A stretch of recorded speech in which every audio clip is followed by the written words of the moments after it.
চুপ করে থেকো না মঞ্জুষা, উত্তর দাও।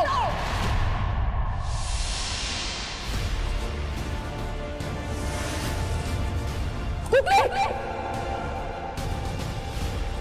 গুগলি,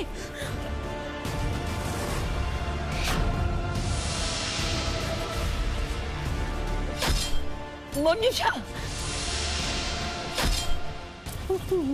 মঞ্জুদি কি করছো? মঞ্জুষা। দিদি দাঁড়া, কি করছিস এটা? আরে কি করছিস নাকি? দে এটা, দে। কেন নিজেকে এইভাবে দিলে? এই কি হলো? দিদি চল চল, নিচে মাথা খারাপ হয়ে গেছে। কি শুয়ে দে, শুয়ে দে, শুয়ে দে। সাবধান সাবধান সাবধান, এখানে। মঞ্জুষা, মঞ্জুদি, হ্যাঁ কিন্তু তার আগে তোর সেন্সটা ফেরাতে হবে। গুগলি তুই ফার্স্ট এড বক্সে নিয়ে না। ব্লিডিংটা এক্ষুনি বন্ধ করতে হবে, নাহলে প্রবলেম হবে পরে। দিদি রক্ত বেরোচ্ছে। এই দিদি, দিদি গুগলি তাড়াতাড়ি নিয়ে আয়।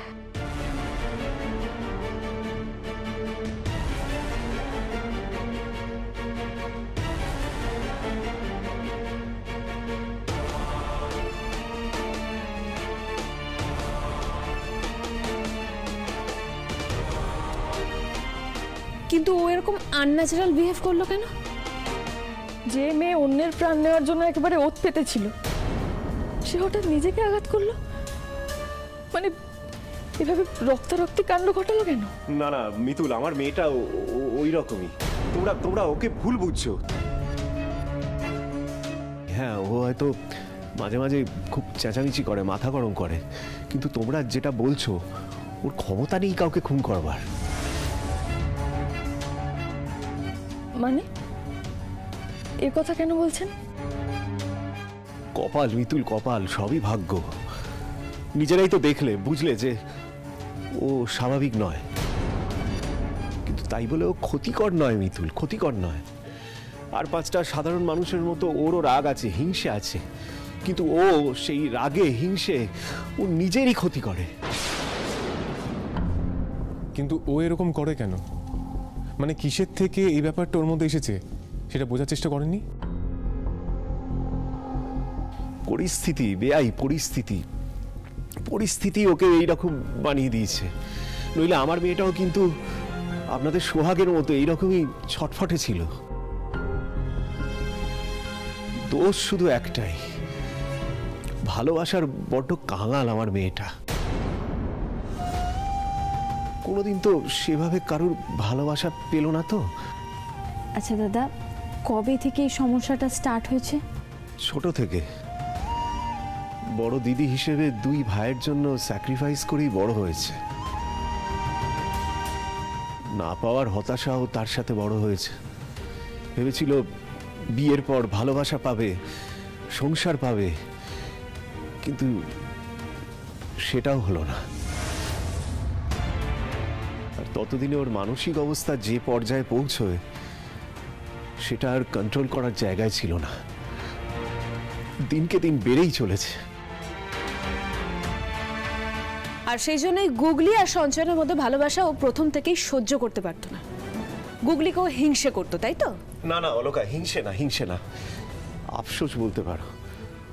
জানো মিতুল, ও মাঝে মাঝেই আমাকে এসে বলতো যে সোহাগকে সোহাগের বাড়ির লোকেরা কত ভালোবাসে, আদর করে, সোহাগের খেয়াল রাখে। আর আমি সংসার করতে পারিনি বলে এ বাড়ির লোকেদের আমার প্রতি এত রাগ। আমি কি এ বাড়ির লোকেদের কাঁধে বোঝা? পড়াশোনায় ভালো ছিলাম না বলে তোমার রাগ। ভাইরা পাত্তা দিত না, আমার মাথায় বুদ্ধি নেই বলে। সবার কাছেই আমি ফেল না, কেউ আমায় ভালোবাসে না গো। মেয়েটার ভেতরে এত কষ্ট জমে, বাইরে থেকে কিন্তু কেউ কিচ্ছু বুঝতে পারেনি। বুঝেছিলাম কলি, সেই জন্যই বিয়ে দিয়েছিলাম, যাতে ও নিজের মনের মানুষের সাথে ভালো থাকে। আমার জামাইও ছেলে হিসেবে খুবই ভালো ছিল। তাহলে ওর বিয়েটা টিকলো না কেন? তার মা বাবা ভালো ছিল না, আমার নাতনির উপর খুব অত্যাচার করতো। অত্যাচার করেছিল? আপনারা অভিযোগ করেননি? পুলিশে জানাননি কিছু? জামাইয়ের জন্য যাইনি। জামাই মানুষ ভালো হলেও তার নিজের শিরদাঁড়া বলতে কিছু ছিল না। না ছিল সাহস, আর কোনোদিন ও এসবের প্রতিবাদও করেনি।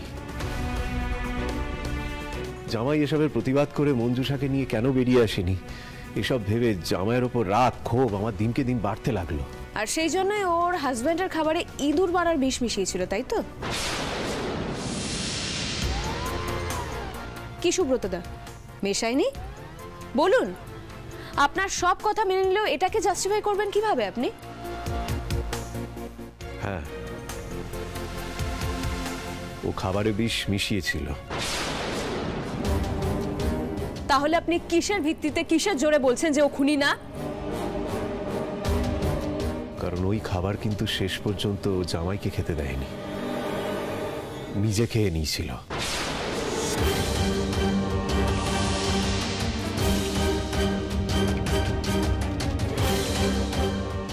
অদ্ভুত তো, নিজেই বিষ মিশিয়ে আবার নিজে সেই খাবার কেউ খায় নাকি? এটাই তো ওর মানসিক সমস্যা। অর্ক, রাগলে ওর কোনো হিতাহিত জ্ঞান থাকে না। সে রাগে যে ও নিজেরই ক্ষতি করে সেটুকু বোঝার মতো ক্ষমতা ওর নেই। কিন্তু আমি যে এতক্ষণ ধরে ওর উপর এত অভিযোগ আনলাম, ওকে টানতে টানতে নিয়ে এলাম, বারবার খুনি খুনি বলে দোষারোপ করলাম, ও কোনো প্রতিবাদ করলো না তো। ও তো বুঝলে করবে মিতুল। মানে ও তখন নিজের মধ্যে ছিল না। হয় ও প্রচন্ড ভয়ে গুটিয়ে যায়, আর নয়তো আক্রমণাত্মক হয়ে নিজেকেই আঘাত করে। তো আপনারা এটা চিকিৎসা করেননি? না না, ও তো চিকিৎসা চলছে। আসলে সকালের ওষুধটা দেওয়া হয়নি বলে এরকম বাড়াবাড়ি করলো। সকালে ওষুধটা দেওয়ার সময় তো তোমরা চলে এলে, ওই জন্য। আর কিন্তু এটা আপনি লুকোচ্ছিলেন কেন? প্রথমত ভয়ে ভেবেছিলাম যে সত্যিটা জানলে হয়তো তোমরা সোহাগকে ও বাড়ি থেকে নিয়ে চলে আসবে। আর দ্বিতীয়ত আমার লজ্জা স্নেহ যাই বলো, একমাত্র মেয়েকে সবাই মানসিক রোগী হিসেবে চিনুক, সেটা কোন বাবা চায় বলো তো? আমি আমি আমি আমি তোমাদের ঠকাতে চাইনি মিতুল, ঠকাতে চাইনি। শুধু নিজেরা একটু ভালো থাকতে চেয়েছিলাম, তোমাদের নিশ্চিন্ত করতে চেয়েছিলাম।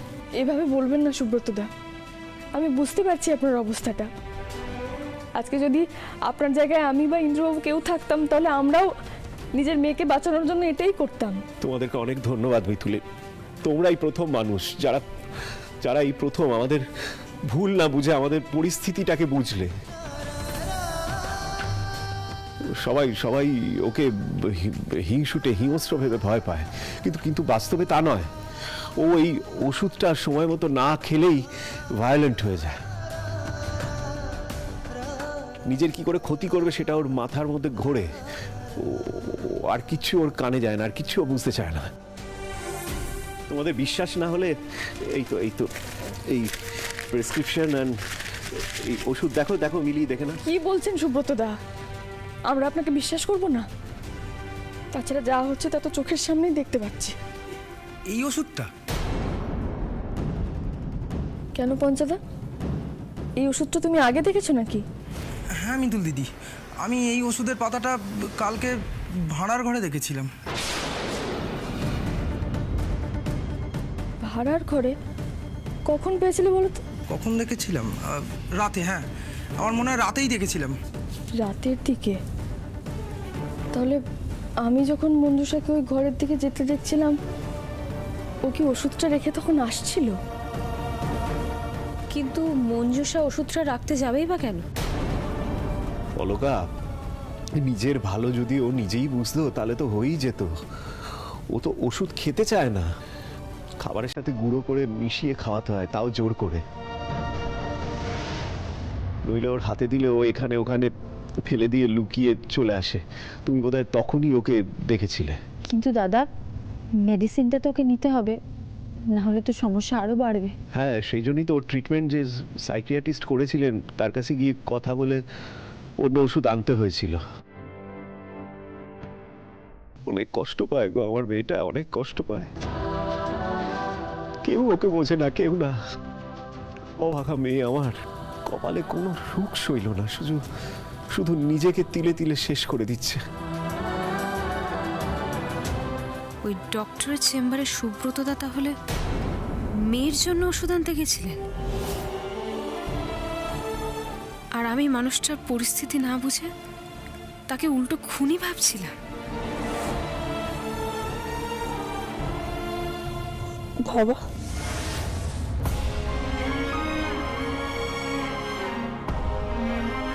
কই বের একটু ভালো। এই তো মা, এই তো মা, আমি এই তো। কেন এরকম করিস বলতো মা? হ্যাঁ, এই বয়সে আমায় আর কতটা চিন্তার মধ্যে রাখবি বলতো তুই? হ্যাঁ, এই বয়সে আমার কি এসব দেখতে ভালো লাগে? তুই বল, কেন করিস এরকম? বাবা আমি কিছু করিনি, বিশ্বাস করো তুমি, আমি কিচ্ছু করিনি বাবা। দিদি দেখ, একই তোর মাথা ফেটেছে, এর ওপর এত কান্নাকাটি করলে আরো প্রেশার বাড়বে। আর শোন, তোর এই ভাই তোর সঙ্গে সবসময় আছে, এরপর থেকে আর কোনোদিন নিজেকে একা ভাববি না কিন্তু। আরে আমরা কি মরে গেছি নাকি? আমরা যতদিন আছি তোর কোনো চিন্তা নেই। বাবা আমি তোমাদের খুব ভালোবাসি।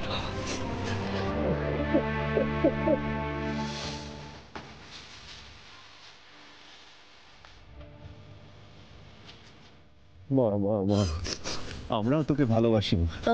তুই শুধু এভাবে নিজের ক্ষতি করিস না, আমরা তোকে এই অবস্থায় দেখতে পারবো না। চল চল, এবার ঘরে চল। আয় আয় মা, আয়, সাবধানে। চল চল, একটু হেল্প কর, চল।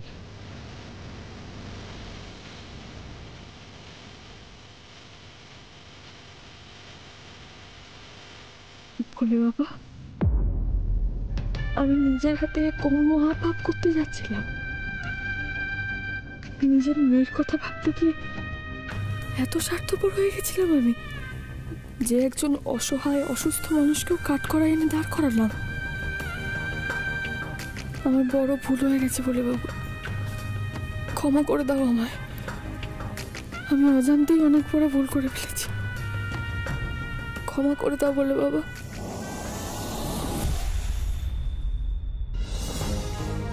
কেন এসব করছিস? কেন নিজেকে এইভাবে শেষ করে দিচ্ছিস? তোর ভেতরে কতটা জ্বালা আছে কেউ না বুঝুক, আমি বুঝি। এই বুড়ো বাপটার জন্য অন্তত বাঁচ। বাবা আমি তো বাঁচতে চাই, আমি সবার মতন আনন্দে থাকতে চাই, খুশিতে থাকতে চাই, কিন্তু আমার কপালটা এমন না যে। আর সবটা তো তুমি নিজেই আটকে দিয়েছিলে মঞ্জুদি।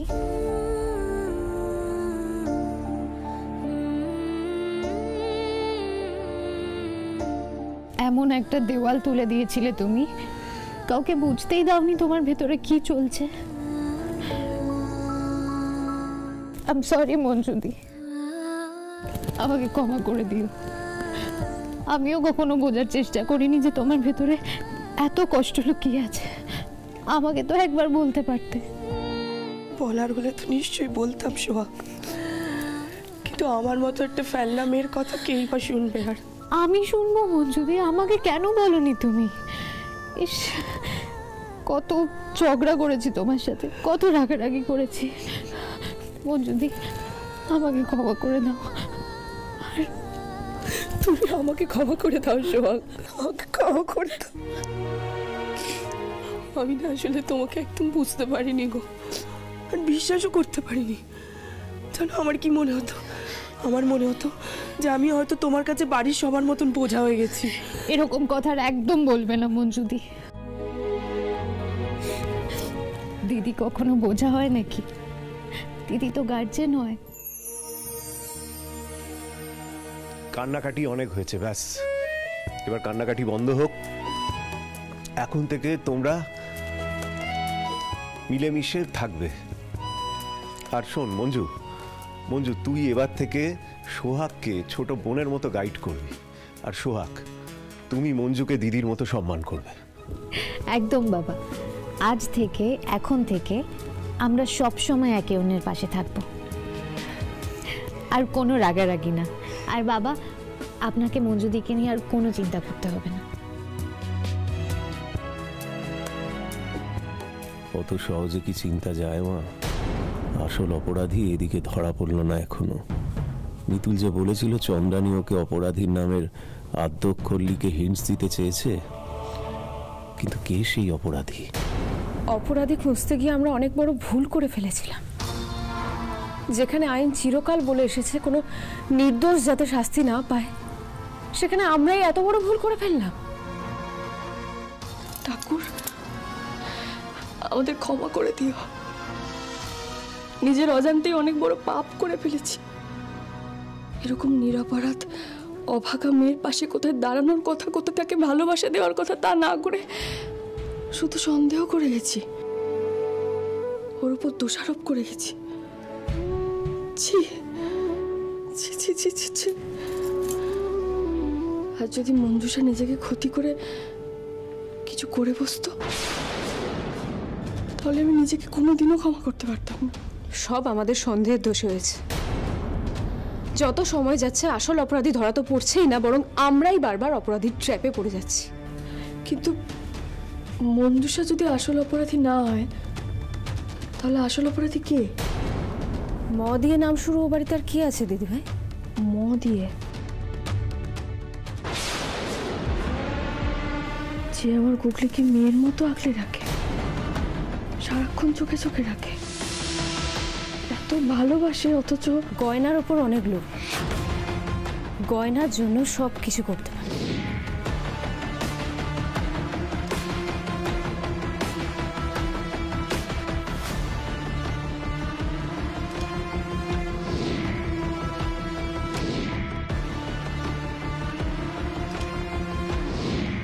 উনি যেখানে যেখানে উপস্থিত থেকেছে সেখানেই গয়না চুরি।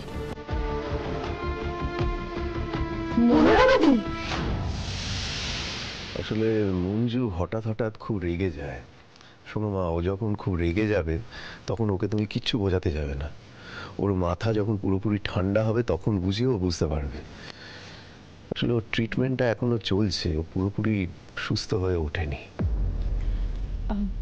বাবা, আপনি কোনো চিন্তা, বাবা মা ফোন করছেন। দেখো কোথায় কোনো দরকার আছে। হ্যালো সোহাগ মা, তোমাকে যে একবার দরকার, কখন আসতে পারবে তুমি? আজকেই? কেন মা? আসলে কিছু না, কদিন বাড়িতে ছিলাম না তো, ঘরদোর সব ধুলো পড়ে আছে, তাই ভাবছিলাম শাশুড়ি বৌমা মিলে ঘরদোরটা একটু পরিষ্কার করে নেব। আসলে আমাদের বাড়িতে তো লক্ষ্মী পুজোর আগে অলক্ষ্মী দূর করার রীতি, তাই ভাবছিলাম কিছু কেনাকাটা যা আছে প্রয়োজনীয় সেগুলো কিনে নেওয়া যাবে। ও আচ্ছা, তাহলে কখন যাব আমি, বলুন আপনি। বেশি দেরি করো না, তাড়াতাড়ি চলে এসো, কারণ এদিকে পুজো সেরে তো আবার তোমাদের ওই বাড়িতে যেতে হবে, না হলে আবার তোমার বাবা মা ভীষণ রাগ করবে। ঠিক আছে আমি আসছি। আচ্ছা। সে কি, তোমায় এখনই যেতে বলছে? হ্যাঁ বাবা, ওই লক্ষ্মী পুজোর জন্য কিছু জোগাড় করার ছিল, তাই মা ডাকছেন এক্ষুনি আমাকে। বাবা আমি আসি তাহলে। হ্যাঁ, সাবধানে যেও, সাবধানে সাবধানে। ঠিক আছে।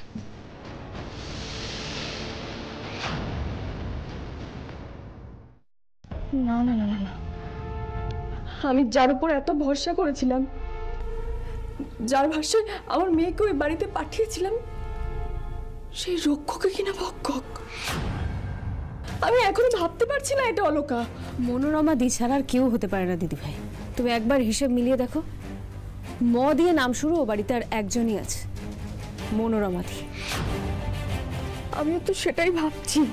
ও বাড়িতে সবাইকে আমরা সন্দেহ করেছি, সুব্রত দা থেকে শুরু করে চন্দ্রানী দি, কাউকে বাদ দিইনি, কিন্তু কারোর বিরুদ্ধে কোনো প্রমাণ পাইনি। প্রতিটা মানুষকে সন্দেহ করেছি, শুধু মনোরমা দিকে ছাড়া। আর সেই সুযোগেই মনোরমা দি নিশ্চিন্তে আমার মেয়েটা।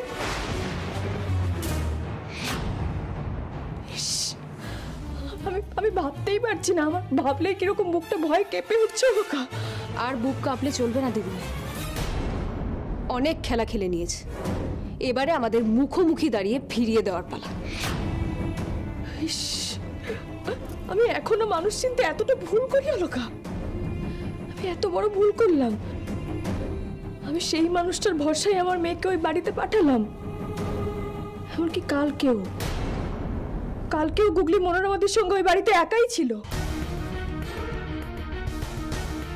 ঠাকুর, তোমার অশেষ কৃপা, আমার মেয়েটার কোনো ক্ষতি হয়ে যায়নি। কে জানে, হয়তো বা কোনো ক্ষতি করে দিয়েছে মনোরমা। ও আর কিচ্ছু করতে পারবে না দিদি ভাই, অনেক খেলে নিয়েছে। এবারে যখন আমরা মনোরমাদি সম্পর্কে নিশ্চিত হয়ে গুগলিকে গেছি, এক্ষুনি সাবধান করতে হবে। ওকে আর কিছুতে ওই বাড়িতে যেতে দেওয়া যাবে না অলকা। চলো এক্ষুনি।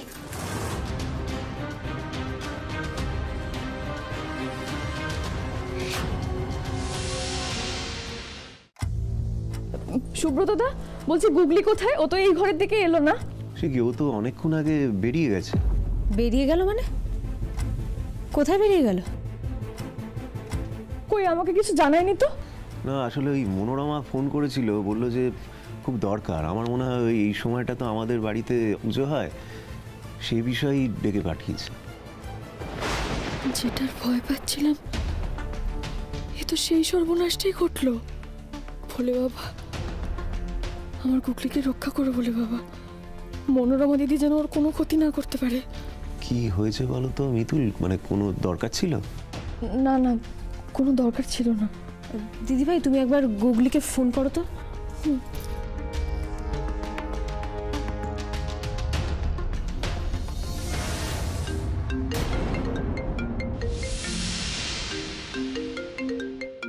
দিদিভাই, হ্যাঁ, গুগলির ফোনটা তো এখানে।